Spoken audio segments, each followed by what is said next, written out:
What's up, everyone? It's Noah Daniels. Hey, y'all, I'm JJ. Hey, guys, it's Kat. And we're your hosts of the Real Hauntings podcast, where we bring on guests to share their first-hand encounter ghost stories and supernatural experiences. Now on to the trailer.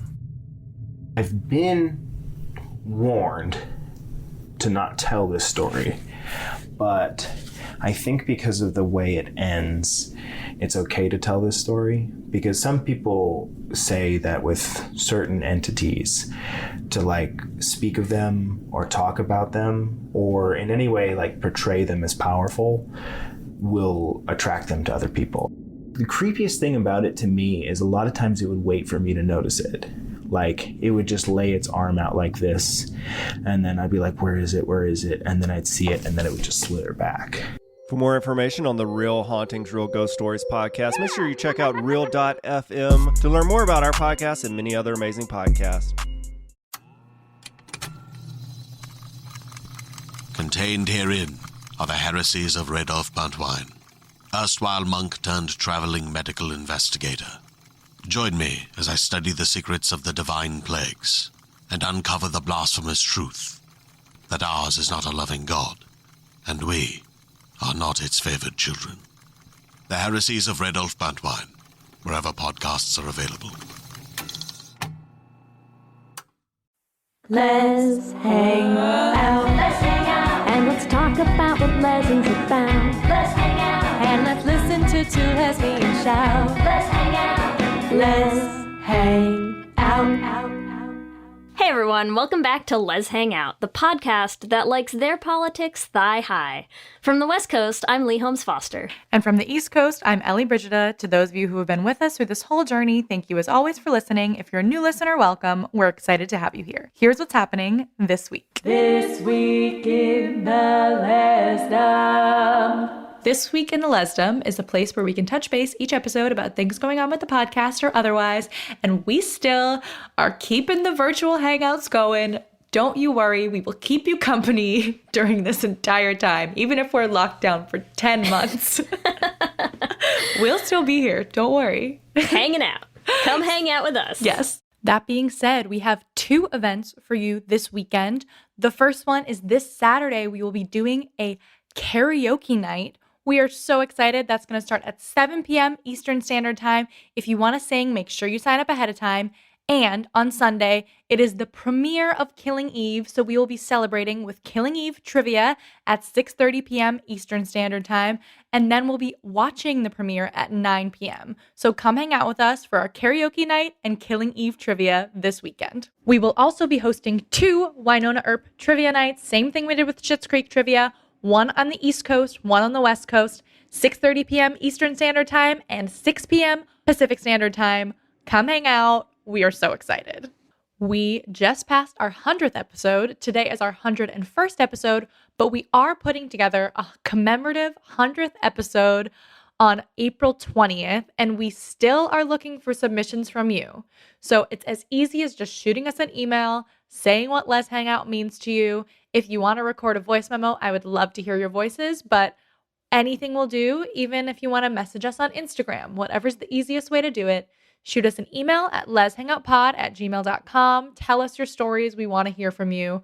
Or DM us at letshangoutpod, Instagram, Twitter, all that fun stuff. We are excited to have an episode that's all about our listeners and what Let's Hang Out means to you. We're also going to be doing a Q&A from you for that episode. So if you have any questions for us, please email us at letshangoutpod@gmail.com. They can be as minuscule or as big as you want. Like, what are your hopes and dreams and aspirations in the world? Or, what's your favorite color? Whatever you want to know, let us know. Email us at letshangoutpod@gmail.com. And this week in the Lesdom, I specifically have to talk about Motherland, Fort Salem. Everyone told me that I would love it, and they were crazy right. I binged the first 3 episodes. There's some great gay shit. There's some witches. There's some military badass witches. I can't even handle how much amazing female energy is radiating out of this beautiful show. So if you haven't watched it, you should definitely watch Motherland Fort Salem on Freeform. There's only 3 episodes, so it's easy to catch up. I will be continuing to watch and updating all of you of all of my thoughts on Twitter. That's what's happening this week. Back to you, Ellie and Lee. Thanks, Ellie and Lee. We are so excited to bring you episode 14 of season 3, Tangled Up In You. And we are super excited to have a guest with us today. We have Lauren Duca. She's an award-winning freelance journalist and the author of How to Start a Revolution, Young People and the Future of American Politics. Lauren, thank you so much for hanging out with us today. Yeah, thank you for having me. So, Lauren, why don't you just start by telling us a little bit about yourself, and especially this is Let's Hang Out, right? A LGBTQ podcast.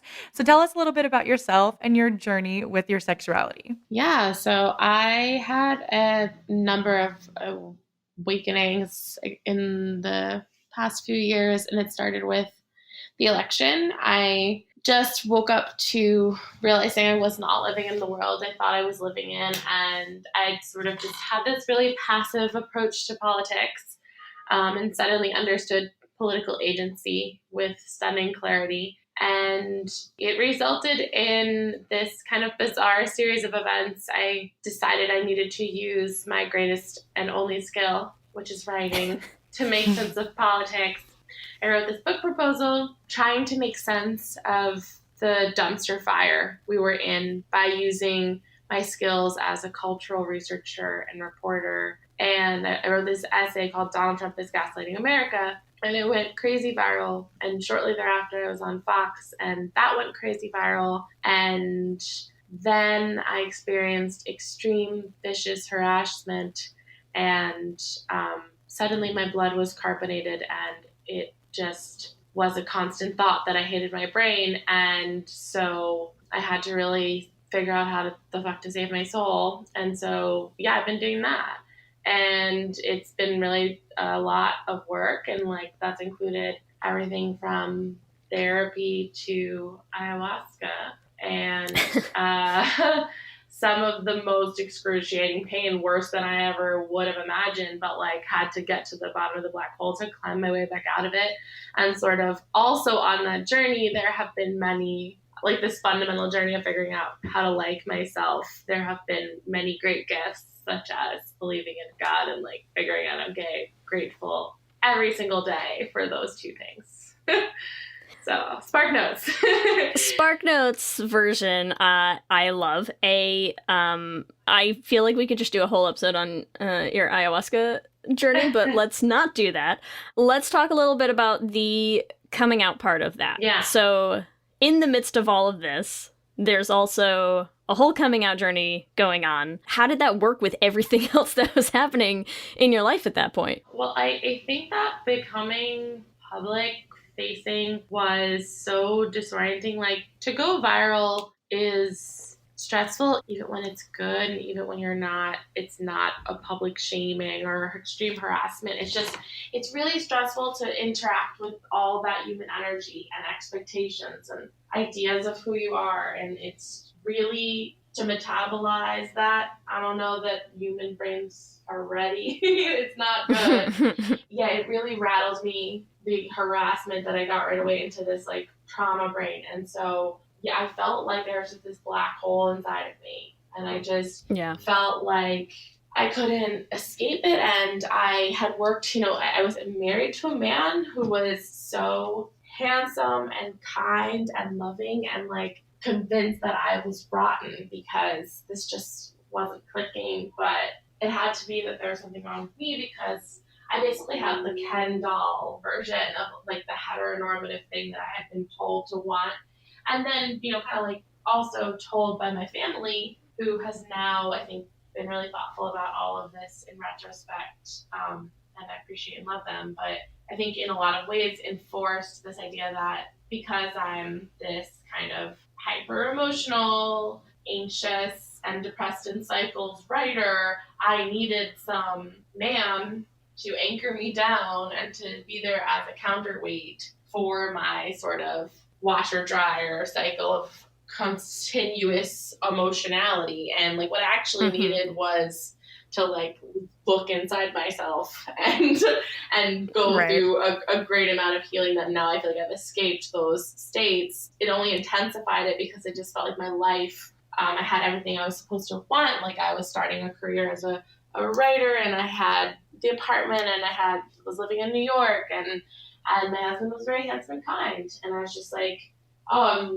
like clearly there's just a black hole inside of me. Like I'm wrong. Therefore, You know, it feels a lot like when you talk about depression, like anyone who has dealt with depression in their lives, and it's always like trying to explain that to people who haven't experienced that, right? And it's like, it's not like there's not stuff to be happy about in your life. It's not like, oh, my life is terrible and therefore I'm depressed. It's like, you can be depressed even when your life is perfect and amazing and great. And like it's nothing to do with that. You know, it sounds like it's a similar thing of saying like you can have like this great life and this great relationship and like at face value, like here's my perfect marriage and my perfect husband. But like if that's not what you actually want, it's not going to be perfect, right? Like no matter how hard you like spit shine it up to try to make it. yeah, I think that also repression played like a really wild role that is just sort of like just completely, my brain had no idea what love or sex was even supposed to be. And so I think that like I was so delayed to even beginning to formulate the idea of pleasure or me having some sort of a reciprocal interaction during sex. Like I was just like playing this role, I think, and just like trying to find myself sexy through sex, but like not even, it was sort of like performing. Fun to the extent that, you know, genitals will be stimulated by physical touch. And like, but in retrospect, I'm like, don't understand how I ever, like, it's the idea kind of energetically of sleeping with cis men now just doesn't make sense anymore. And so it's almost hard to explain, but it's just like, I didn't have the pathways. Oh, you're preaching to the choir right here. It's fine. We get it. We get it. It's like, it's kind of an interesting way to move through the world. 'Cause I'm like, I don't have any idea what the future is going to look like because I didn't know this existed, and I can't even be known to trust myself. Like anything could be, I know what my essential self is now, and like kind of the way everything else is subject to like evolution through this very drastic one in particular. But it's not an uncommon journey. You know, I mean, we get emails and messages from listeners all the time who, you know, not just come out later in life, but come out later in life after, you know, getting married, starting a family, like having kids with men, right? And getting to that point where I think there's constantly this, it's almost like you just keep digging a hole deeper and deeper, being like, the next step will make me happy finally. And like the next step, well, I'm not happy in my relationship. We'll get married and that will fix it. And then we'll have kids and that will fix it. And, you know, like I think eventually hitting this wall of like maybe I'm digging down in the wrong direction and not what you were saying, like climbing your way out. So let's dig into that, because you mentioned repression, and obviously that's going to sort of be the focus of what we're talking about today. What does it mean to you when you say that, the role that repression played in that? I think that I always assumed that the kind of extreme versions of the script would look a certain way. And even though church was a soft influence, every Sunday it was required, but it wasn't as if there was kind of this evangelical fervor about it. It was more of something diffuse in the general culture of the way I grew up, and like just seeing the way sex was commodified and like being told it was something that was like a coin that I had to trade, and just really, really deeply internalizing that and like the value of my body, like getting like a limited number of shots kind of. I was not thinking that I was going to be struck down dead if I had sex before marriage, but I sort of felt like I was like trying to go for as few as possible. Like that was my orientation to it. And actually, like when I, lost my virginity to a high school boyfriend, I remember immediately thinking, I don't think so. I don't know if this is what they're talking about on Friends, because this is just, I don't, what is the hype? Like it got better than that, but I just didn't know that you could expect something more than that. And I hooked up with women in college, but just made out with them mostly. And never sort of fully had sex with a woman. And I like think back to this one night where like this woman who I would make out with a whole bunch, I think we were gonna maybe possibly head back together. And then I got really drunk and I like tripped over this ridiculous floor-length chiffon skirt from Forever 21 while running in an intersection away from fucking Cubbyhole. And I could just like picture her like reaching her hand out to help me up. And I like think of it as this like portal to a different life, like, you know, save me in retrospect, because It's like the Aladdin, like, do you trust me? yeah, but actually I have it's just such a paradigm shift, and we can definitely dig into all of it more, but I almost wonder if like I needed to not fully appreciate what love and sex are until I finished my first book, because I just like would have been too happy, and like my misery was driving this like extreme type A work ethic. So like that was the payoff for like feeling empty inside and not knowing that it was knowing I'm gay that was missing. Yeah, I get that 100%. I feel like I'm going way back, but not that far back. Mm-hmm. When you talk about repression, I think we had talked about this a little bit via email, because you are a femme-presenting lesbian and I'm also pretty femme-presenting. I think there's a lot about repression that isn't necessarily like gayness is a sin, right? Which is sort of what a lot of people think about, of like, okay, I'm repressed because gayness is wrong. Yeah. And I think it's similar repression to what I felt, which was I don't look like what a lesbian is supposed to look like. Men are interested in me and I'm interested enough in them. And that's what is expected of me as, like you said, a sexual object as a woman in society. Yes.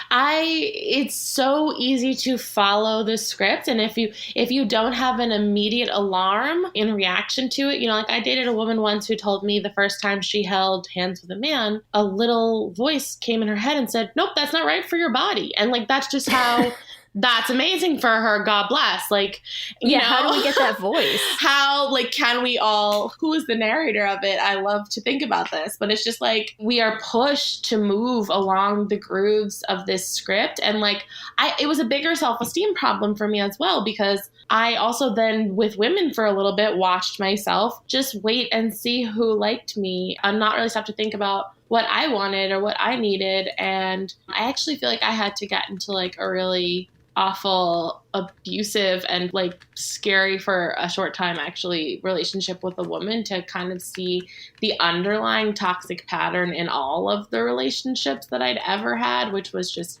not seeing any value in myself. And like I've finally caught that and have a paradigm for something better and am super in love. And like it took a lot of work to get here, but there's a big difference there too. So given that you didn't have that little voice, what was the thing that was like the first little spark? I mean, you said obviously it was something that you'd toyed with, thought of. It's not like, you know, you'd never heard of gay people and all of a sudden like this bright light shone down from the heavens. Mm-hmm. So what kind of started that realization, or like started those gears turning in a way that they just hadn't before? I fell for a woman while I was with my husband. I felt feelings that I'd never felt before. And I knew that like pursuing something with her wasn't a possibility for other reasons, but I knew what I was feeling. And that happened a couple of times actually then. And God fucking damn it, right? Like, and married women sometimes where I was just like, oh, this is really amazing, universe. Thank you. Once I felt it, like it was just this breakthrough where then more and more and more pathways started forming. I think I just never fully took myself seriously. Like I didn't think I had any right to even claim it. And actually it's interesting because yeah, it was the opposite of homophobia for me. Like I'm a very outspoken, dramatic woman. Like I'm an archetype, and I have had a young gay man around me for like as long as those things were kind of obvious, and just been in the bag for gay men like since I've been like 5 years old. And so it's just kind of like my dad actually, when I came out to them, my dad was like, oh, I always knew that you were gay. And I was like, oh, okay, well, you could have told me, Dad. And there are definitely other things that he talks about, and like I think part of it is my just like masculine confidence, but like also I had a giant pride flag hanging in my bedroom like during the fight to legalize gay marriage. So like I was just all in on understanding like love is love. And that was why I didn't think I was suppressing anything. And in fact, had even joked like that I wish I was gay, like, but just like couldn't fully, didn't take myself seriously. And I actually had like a lousy experience with like, after I kind of fully hooked up with a woman for the first time, it was like the day before Pride in 2017. And I was just feeling so excited, like just taking seriously my like, what I thought I might have felt in college, and like was beginning to legitimize for myself. And I tweeted like, happy Pride to everyone, because no one's 100% straight. And like, I met my own self. Like, I was just like excited to not be 100% straight. Like, I didn't want to be. Like, I was like, oh my God,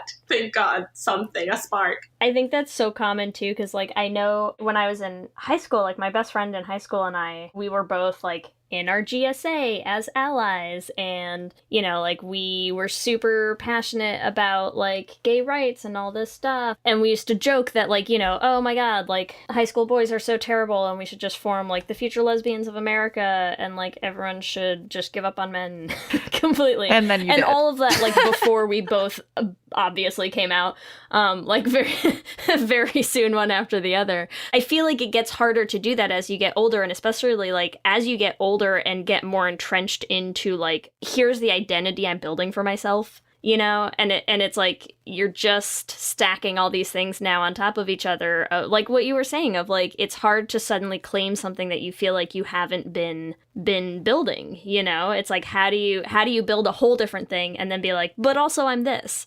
I had some really weird interactions with that stigma, and kind of just from it being public facing, like at my own personal level and at the level of telling like my beloveds, I did not have any concerns. But yeah, it was just sort of this very real thing that then did happen, which was people like actually explicitly questioning the validity of me coming out, saying that I'm pretending to be gay for attention, which I actually kind of find it like, if it wasn't so awful, it might be really hilarious, because it's like, what the hell is wrong with you that you think it's like within a human soul's capacity to pretend to be gay for attention? Like, it's just so fucking deranged. And also, like, you know, the only validation I need is like the constant eternal happiness that I feel pretty regularly, like with interruption when I have my period, but just like the better brain that I'm living in now is more than is fine. I mean, Ellie and I just came out for the sweet podcasting opportunities. That's really yeah. it, Like we just pretend so that we can have this. We can talk every week about all this shit for pretend.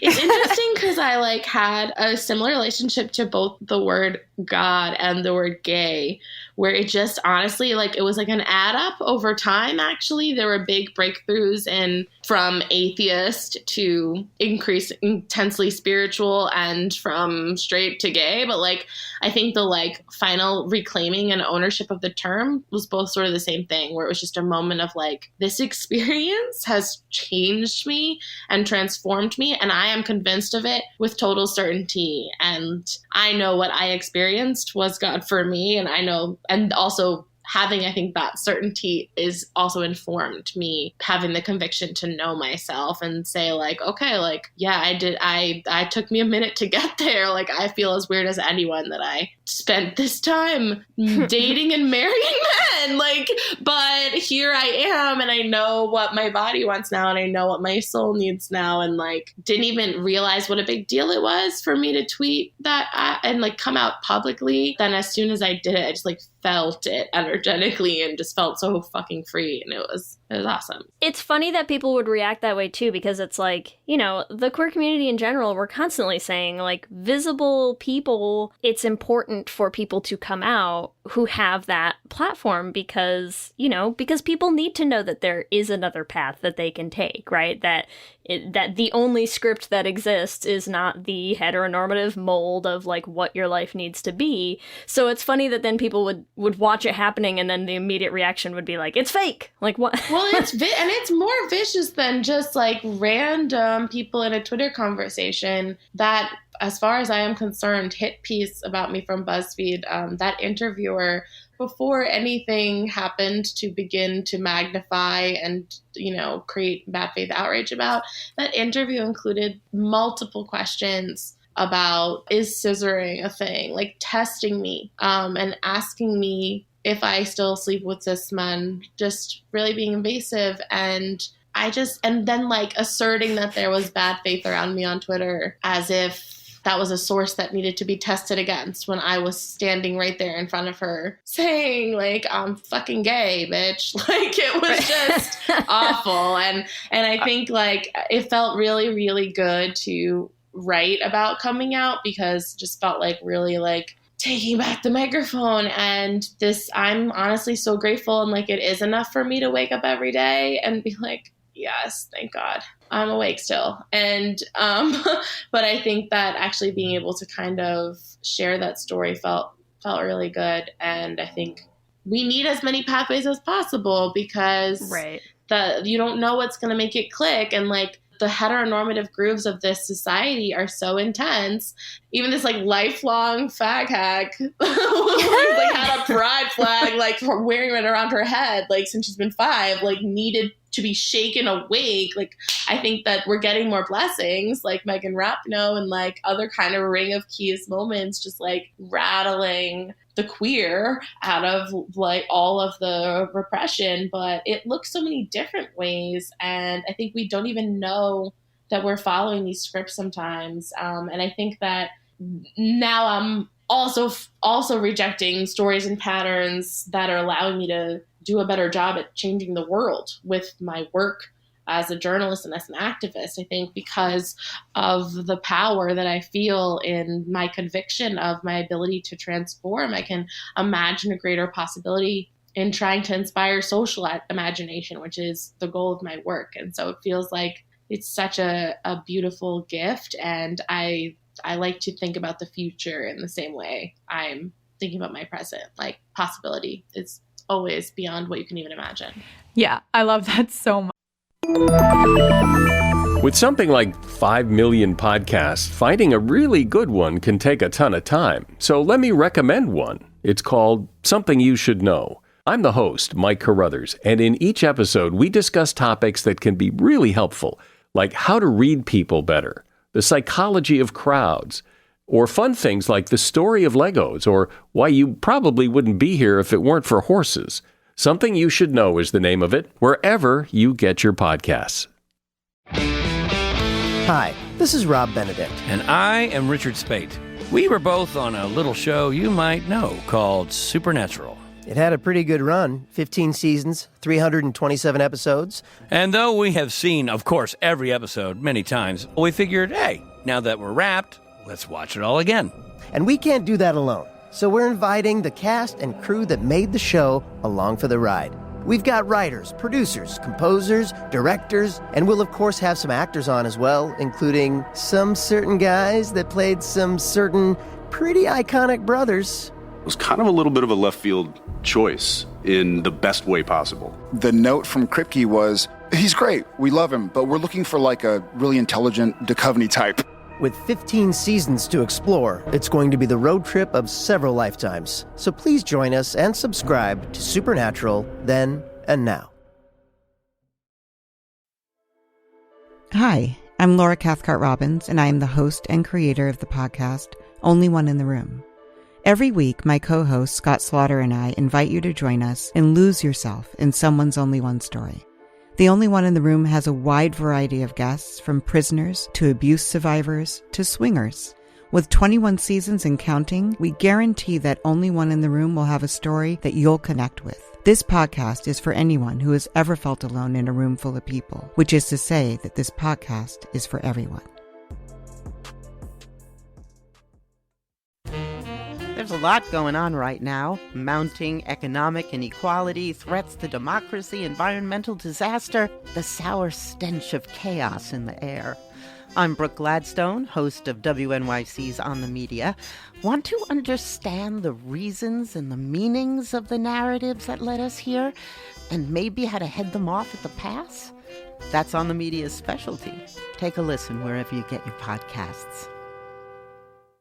much. My particular coming out story was literally one of my friends shaking me awake and saying, like, you're gay, bitch. Literally. So I think there are a lot of things that, like, sometimes you do just need someone to shake you. And I was the same way. I was, like, shaking my head so hard when you're, like, wrapped in a pride flag. I literally was like, I love gay people, but just not me. Right? Like, everyone else is gay and they're amazing, but I'm not. Yeah. I'm just, like, the best ally ever. But also I love, like you said, you feel so much more free now. Like, there was this moment where it just unlocked you. But it is still a lot of stuff to untangle. Do you still find yourself dealing with day-to-day things of untangling that repression?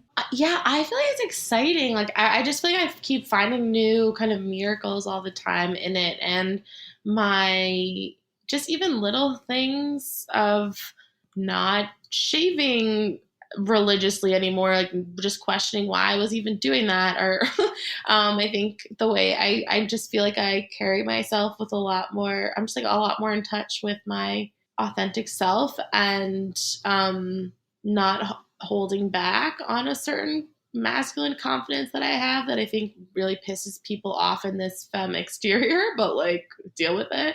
And leaning into that and like feeling a lot of power in that has been a really cool thing. I just think that it's very important to me to fully be myself and express myself politically. And I hope that I can be that click moment for even just a couple of people. And I actually happen to know from some of my very best fan emails that I have helped facilitate the click. And I think it's really exciting. There's so much more visibility. There's so many more options. And I think even just like through the lens of like the L word coming back to like think about what were the options when it was first out there. And there's so much more and not nearly enough, but I think those pathways are going to break through the script. And I think more and more women are going to like be demanding pleasure in all kinds of ways. And I think there'll be a lot more queer awakenings to come as that happens. Well, also just happiness. I mean, pleasure is one thing, sure, but like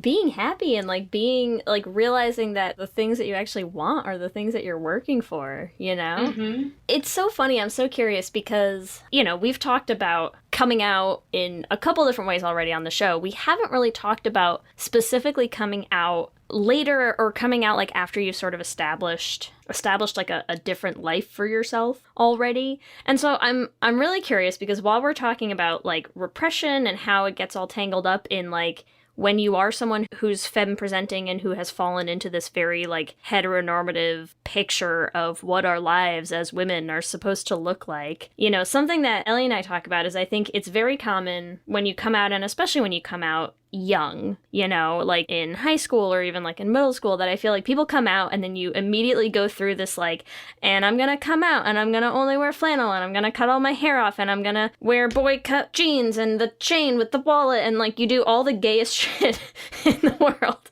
right? Because you're finding yourself and you're at a point in your life where you're finding yourself. And I'm so curious about like when you've come out at a point where you're like, this is who I am and this is what I look like, you know, like you're finding out new things and you're feeling out your identity in different ways, but it feels like the femme part of your identity isn't something that has come into question for you. I've gone through a lot also just with my body and with getting over an eating disorder and body dysmorphia. And like, I'm just finally at a place where I even know how to celebrate it at all. And so I think that I do see kind of the ways that I was performing for so desperately for the male gaze out of this like inability to do an internal validation. And that's actually a thing that's kind of creeped into my head, is like this like obsession with the flat stomach. And I just am like, where the fuck is this coming from? Because I don't necessarily need that in partners. I'm not like looking for it. I sometimes think something very different than a flat stomach is possibly even hotter sometimes and has been in certain cases. So like why is that still kind of like that parasite Photoshop thing still in my brain? And realizing that I have to, and still I've made progress, but I'm still working on this, like consciously, actively process against that. And I think that it's been revealed in a really interesting way through that.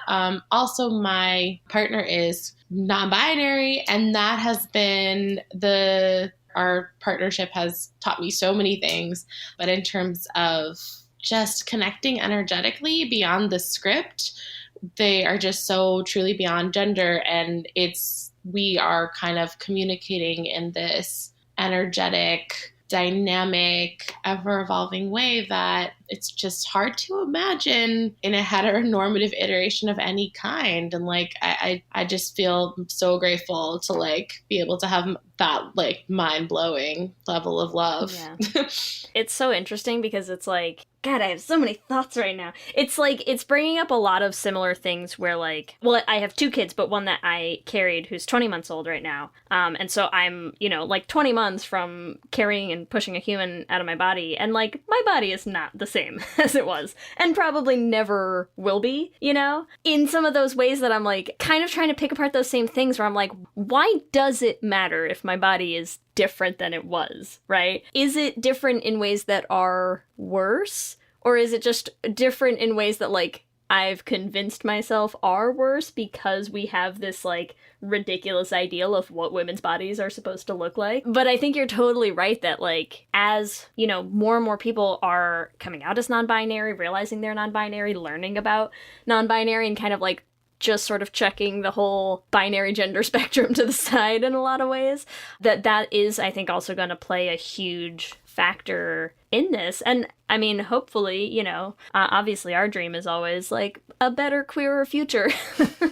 Yeah. But hopefully in a way that does kind of make it easier for people to see past that, see through that. I don't know which one of those I want to go with. One of those.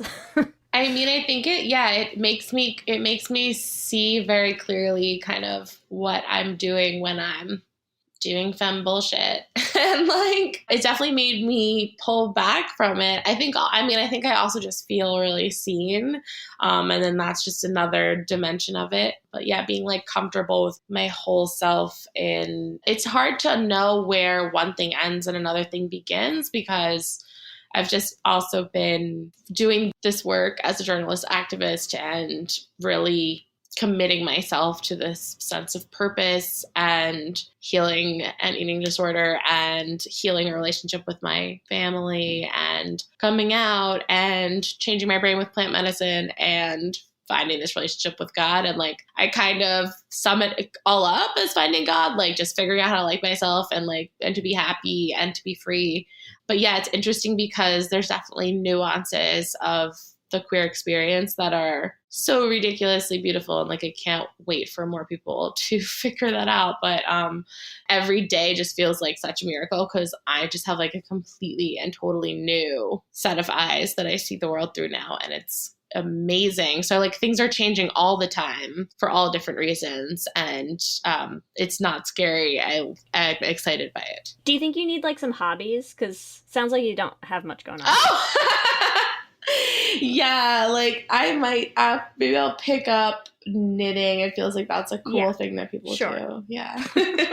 I was gonna say too, I love like the energy you can feel coming from you when you talk about like this queer awakening and being queer. We also feel that energy all the time. I know a lot of our listeners are just recently coming out or working on untangling their own repression. What would you recommend to anyone who's listening, who's in that first stage of like, okay, I know I have these feelings and I'm really trying to figure them out, how to get through those first really difficult steps to get where you are right now, where you can just feel that energy exuding from you? Yeah. Well, I think that the answer is always to flex the muscle of learning to love yourself. And I had to do that and basically be like hit over the head with internalizations of what self-validation means. And I'm really interested now in trying to kind of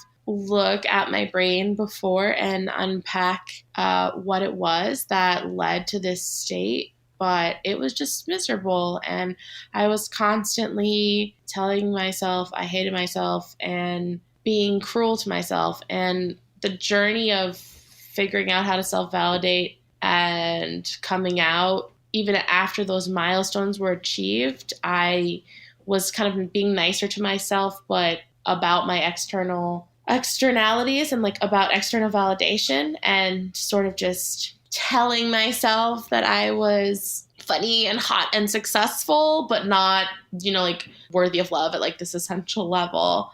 And I think really had to continue and have had to continue and now make a daily practice of building this muscle of, no, I fucking love you, bitch, like directed at my own self, and like really doing that and building it. And it's getting stronger, and I still have a lot of work to do. And sometimes the floor still falls out from under me. But I know I got into some really scary shit even after coming out. And that was because I was kind of willing to sell my soul to somebody who didn't see my worth, and I didn't, because I didn't either.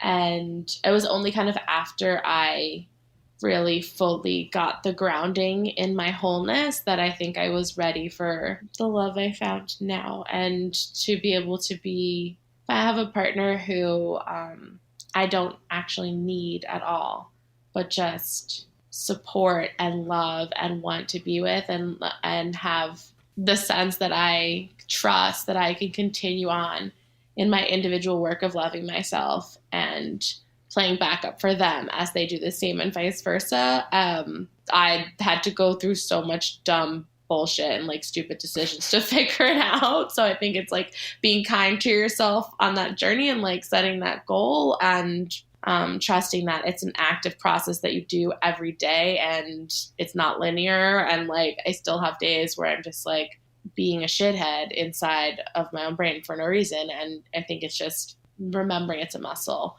and just like loving yourself all the goddamn time, because you're gay and you're amazing. Oh, I love that. Let's just end it there. That's the end. That's it. There's nothing else you can say after that. No, you're gay and amazing. That's all we need to know. I want that on a shirt. Let's make shirts with that, Ellie. Yes, you're gay and amazing. I think it is time for our Q and Gay. What do you think, Lee? Oh my God, I'm so ready. Q and Gay. All right, so we do a Q and Gay every episode. We're going to ask you 5 questions, all multiple choice or yes or no. We're also going to put them up on our Twitter for our listeners. So are you ready, Lauren, for our Q and Gay? Yes. Let's do this. Question number 1. What is the gayest thing your repressed self did? Oh.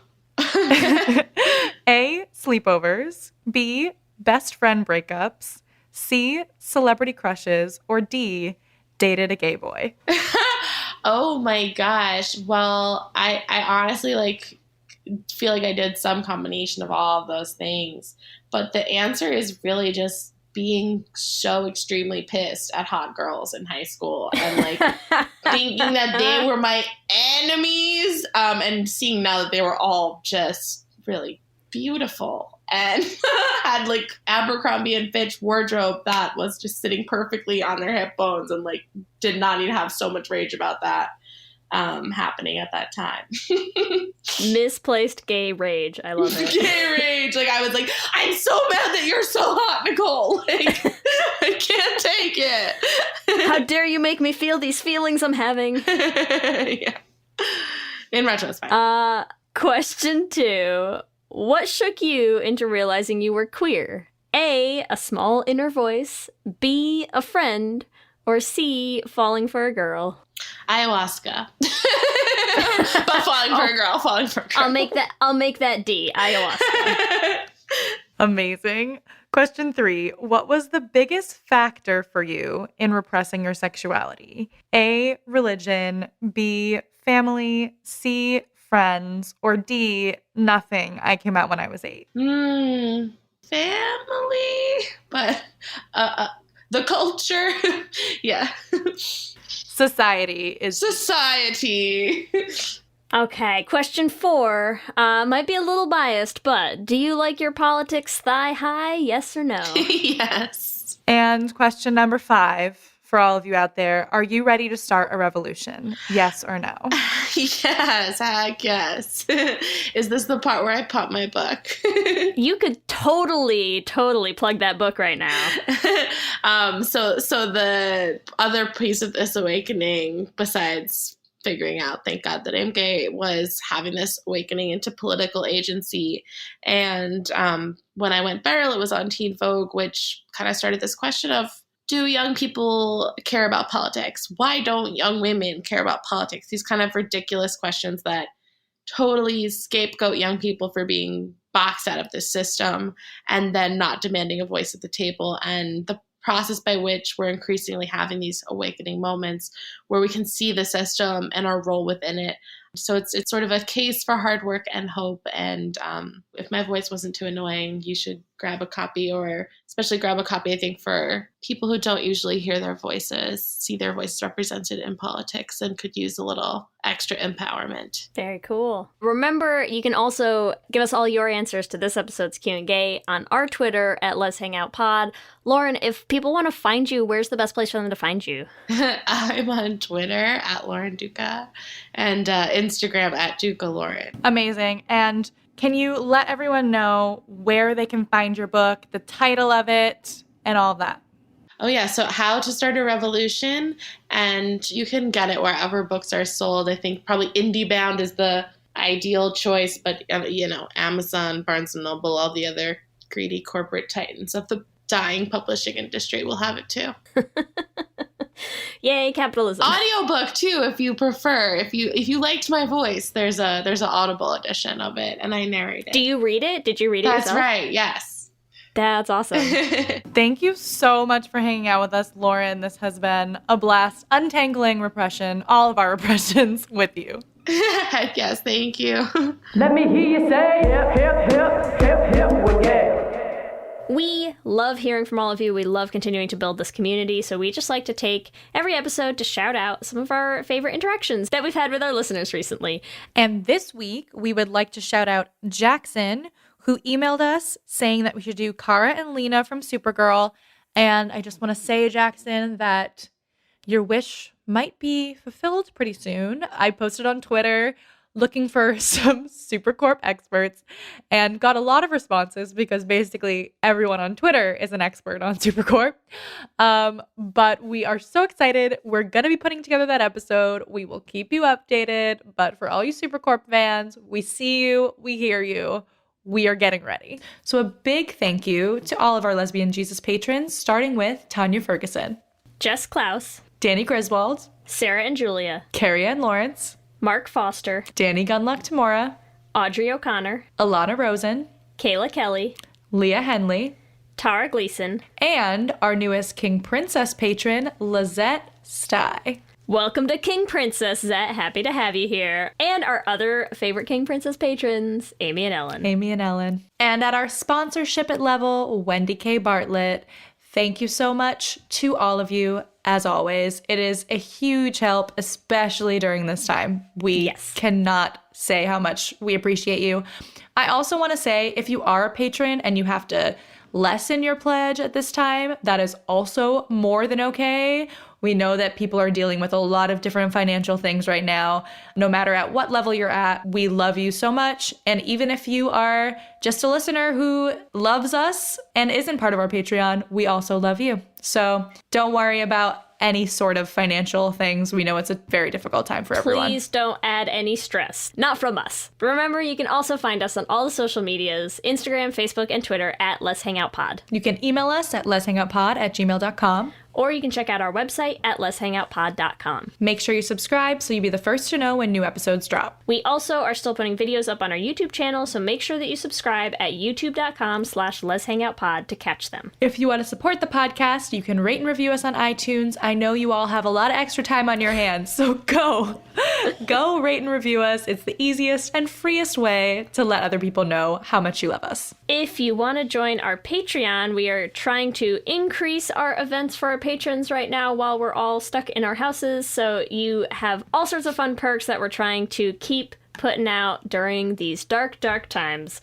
You can find that at bit.ly/lespatreon. If you want to get some Les Hangout merch, you can do that at bit.ly/lesshop.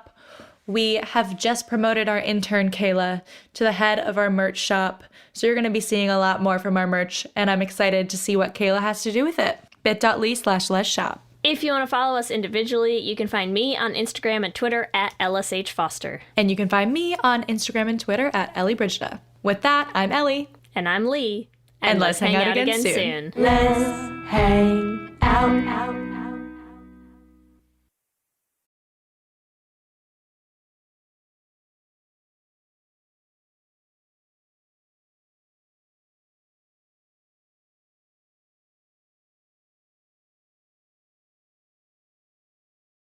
Buffet brawlers, glory holes gone wrong, cannibalistic castration cabins, public poopers? These are just a few of the crazy topics you'll hear covered on Excuse Me, That's Illegal, the pettiest podcast around. Whether you need a break from all that murdery true crime stuff, or just enjoy hearing hilarious stories told in a unique way, I got what you need.